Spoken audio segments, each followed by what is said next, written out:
Second পেজে তোমাদের homework ছিল, ঠিক আছে? তো সেটা কি বলছে, every man and woman should do a job which is help to the nation. মানে প্রত্যেকটা মানুষ এবং মানে মেল হোক ফিমেল হোক, প্রত্যেকেরই নেশানের জন্য কিছু কাজ করা উচিত। ইফ হি ডাজ নট, সে যদি এটা না করে, তাহলে he is consuming good food, সে শুধু ভালো খাবার খেয়েই যাচ্ছে, ডুইং নাথিং ফর ইট, এবং এটা দিয়ে কোনো কাজ সে করছে না, এটা দিয়ে আদৌ সে কোনো কাজ করছে না, শুধু খেয়েই যাচ্ছে। The nation would be better without him. তো এরকম মানুষকে রেখে আমার মনে হয় না কোনো লাভ আছে। তো একটা নেশন একে ছাড়াই ভালো থাকতে পারবে, এটাই তোমার এখানে মেইনলি বলছে। He has no real place in life, তার সত্যি মানে কোনো জায়গা নেই। Therefore every men and woman should learn to think about the nation affairs. সেজন্য প্রত্যেকটা মানুষ এবং মেল হোক ফিমেল হোক, প্রত্যেকেরই এই নেশন বা ন্যাশনাল অ্যাফেয়ার্স বা আমাদের দেশ কি করলে ভালো হবে সেটা নিয়ে চিন্তা ভাবনা করা উচিত। Now that aeroplane can fly at 300 or 400 miles an hour, 1 ঘন্টায় মাইলসকে মাইলস 100, 400, 300 মাইলস অবধি চলে যাচ্ছে আমাদের plane. Every country is our neighbour, মানে এই জন্য আমরা বলতেই পারি যে আজকে কে কোথায় রয়েছে দ্যাট ডাজেন্ট ম্যাটার। ম্যাটার কি করছে যে প্রত্যেকটা দেশ এখন আমার কাছে কি হয়ে গেছে, আমার নেইবার হয়ে গেছে। No country can be ignored, কাউকেই তুমি ইগনোর করতে পারবে না। ফলে সবাই এই এজ অফ তোমার টেকনোলজি, এজ অফ গ্লোবালাইজেশনে সবাই আমরা এক হয়ে গেছি। The people who govern our country are appointed by us. তাহলে যে মানুষগুলোকে আমরা অ্যাপয়েন্ট করছি তারা আমাদের দ্বারাই অ্যাপয়েন্টেড, তারাই দেশের ভবিষ্যৎ, তারাই দেশকে রুল করছে। So if the nation is not run as well as it might be, তার জন্য যদি কোনো নেশন সঠিকভাবে না পরিচালিত হয়, the fault is largely our on. মানে আমরা রং লোককে চুজ করেছি, এমন লোককে চুজ করেছি যে কনজিউমিং গুড ফুডস, মানে আমাদের পার্থবাবু, যে শুধুমাত্র ফুডই হজম করছে বাট ডুইং নাথিং ফর, মানে তাকে ছাড়া আমার দেশ ভালোই আছে, এমন লোককে আমরা চুজ করছি। খুব স্বাভাবিক, এটাই তো বলার চেষ্টা করেছে না। একটু ভালো বাংলায় বলেছে, আমি একটু নর্মাল বাংলায় বলেছি।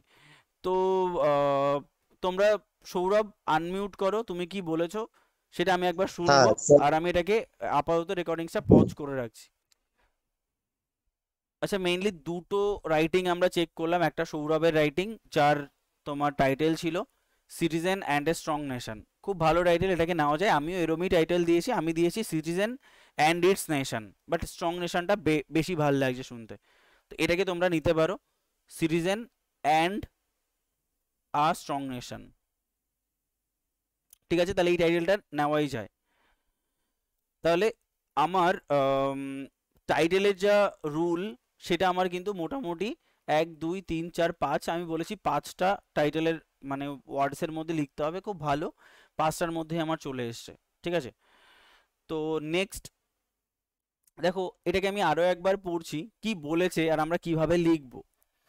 এভরি সিটিজেন বা every man and woman should do a job which is help to the nation. মানে একটা দেশকে এগিয়ে নিয়ে যাওয়ার জন্য সিটিজেনরাই, প্রত্যেকটা সিটিজেনের কোনো না কোনো কাজ করা উচিত। তাহলে এটাকে আমরা বলতে পারি প্রতিটা নাগরিকের উচিত দেশের কথা ভাবা এবং দেশের জন্য কাজ করা।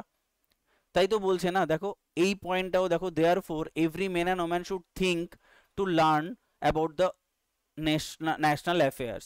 তাহলে একটা জিনিস তুমি যদি খেয়াল করো, তাহলে আমি যদি এই দুটো পয়েন্টকে বলি, এই দুটো পয়েন্টের মধ্যে বেসিক কি কোনো ডিফারেন্স আছে? এই দুটো পয়েন্ট তো একই কথা ইন্ডিকেট করছে, একটু জাস্ট ঘুরিয়ে যদি আমি কম্পাইল করতে পারি, আমাকে আগে এটা ভাবা শিখতে হবে।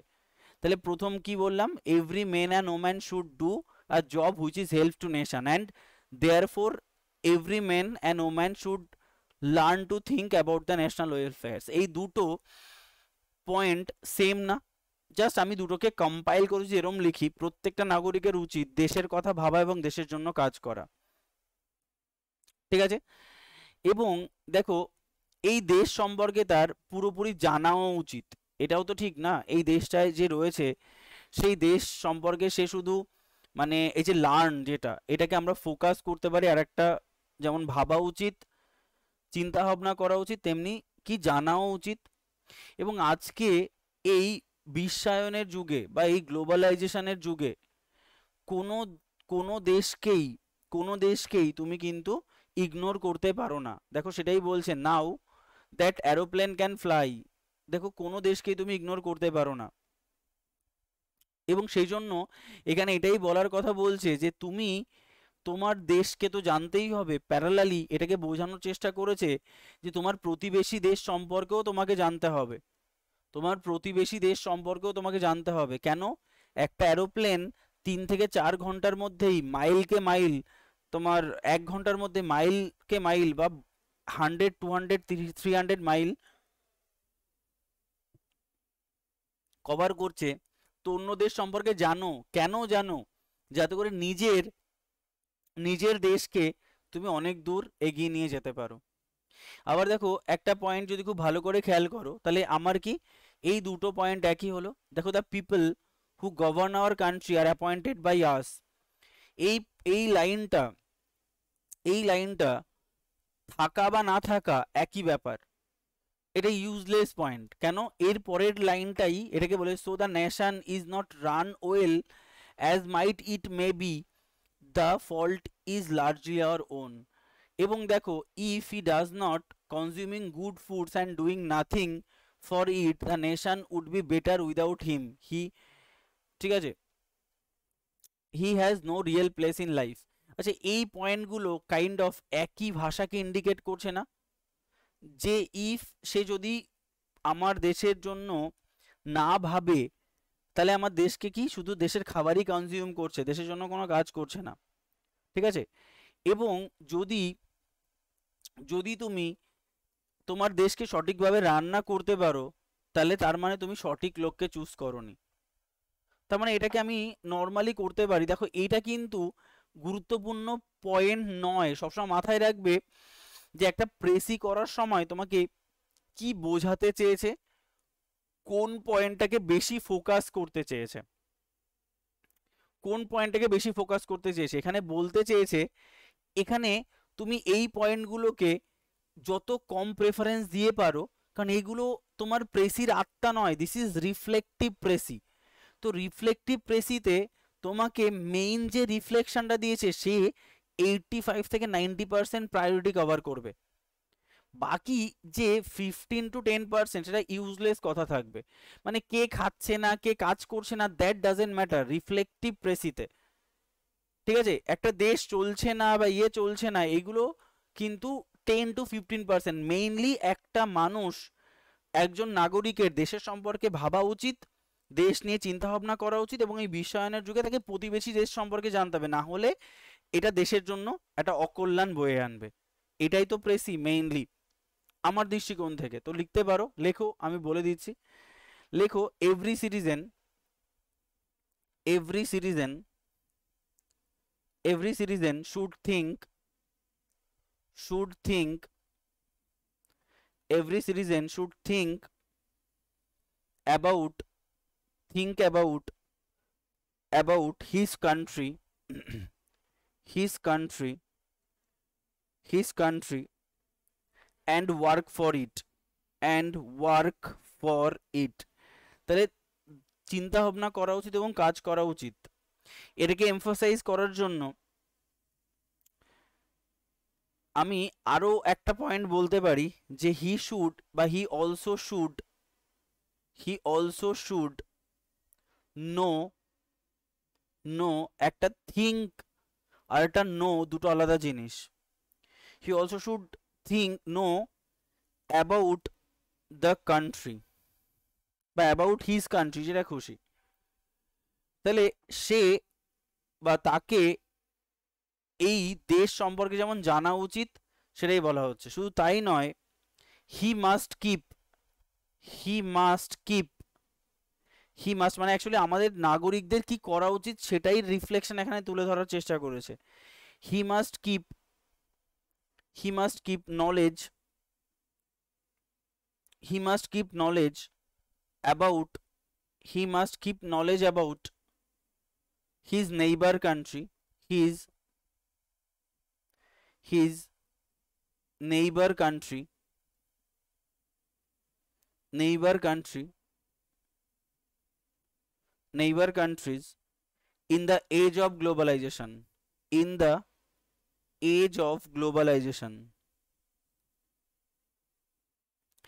in the age of globalization, তাহলে এই গ্লোবালাইজেশনের যুগে তাকে তার প্রতিবেশী দেশ সম্পর্কে জানতে হবে, আদারওয়াইজ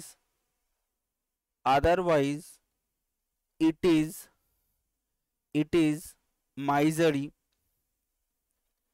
বা misery or evil for the nation, it is evil for the nation, and he is a burden of country, he is a burden of nation বা country। কি বলা হয়েছে, every citizen should think about the country and work for it. তাহলে এই পয়েন্টগুলো আমার cover হয়ে গেল। এবং আরেকটাকে বলছি আমি, হি also should know about his country. তাহলে এখান থেকে আমি কাকে কাকে কভার করলাম, এই পয়েন্ট এবং এই পয়েন্টকে কভার করলাম। দেখো, he is a burden of the country, মানে সে গুড ফুড, গুড কনজিউমিং ইত্যাদি ইত্যাদি করছে, এটা বার্ডেন। এবং গ্লোবালাইজেশনের যুগে আমাকে অন্য দেশ সম্পর্কে জানতে হবে, কেন? কারণ তারা কি নতুন নতুন পলিসি ফর্মুলেট করছে, তারা না আমার দেশকে উড়িয়ে দেবে না তো কালকে বোম মেরে? তো তারা কি করছে, তারা কেন আজকে ডেভেলপড কান্ট্রি, আমরা কেন এখন আন্ডার ডেভেলপড বা ডেভেলপিং স্ট্যাটাসে পড়ে রয়েছি, তাই তাদের দেশ সম্পর্কে জানতে হবে। আদারওয়াইজ এটা আমার সোসাইটির জন্য, আমার দেশের জন্য একটা ইভিল। কারণ আমার দেশের মানুষই তো আলটিমেটলি গভর্ন করছে দেশটাকে। তো আমরা যদি অন্য দেশের ক্রিয়া কর্মকাণ্ড না জানি, তাহলে আমার দেশকে কি একটা ক্ষতির সম্মুখীন করে দেবে। দেখো, if the nation is not run well, তার মানে কি এটা আলটিমেটলি একটা দেশের জন্য ক্ষতিকারক। এবং সে আলটিমেটলি বোঝা, সে কিছুই করছে না, সে অন্য দেশ সম্পর্কে জানছে না, নিজের দেশ সম্পর্কে জানছে না, চিন্তা ভাবনা করছে না, ইত্যাদি ইত্যাদি ইত্যাদি ইত্যাদি ইত্যাদি। বোঝা গেল? তো এটা হচ্ছে তোমার মেইনলি প্রেসিটা।